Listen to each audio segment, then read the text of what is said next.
नमस्कार सांग मैंने जय जगन्नाथ मोर आज आउ गोटे वीडियो को आपण मानक स्वागत करुच्ची।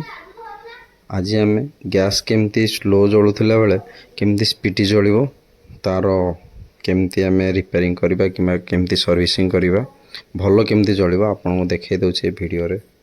प्रथम आम गैस टी को बंद कर खोलीदे तो खोली सारापर आम गरम थी से लगी प्लास साहाଯ୍य किंबा प्लास किंबा स्क्रूड्राइवर धरिकी आपण बर्नल को खोलिबे ना बर्नल गरम थिबो।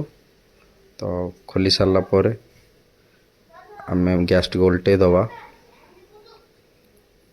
ता पछपटे गोटे नटटे लगी नट को आम आराम से खोलीदे खोलिकी बाहर करदे। तो देख ता डाण साइड गोटे नटटे अच्छी तार नट को प्लास साहाଯ୍य खोलिबा बर्नल को पिन मारिकी सफा करदे। सफा कर सारा पर या वापस पुणी लगेदे। तो आमर ए कम सरी जाइए लगे कि फिटिंग कर दूची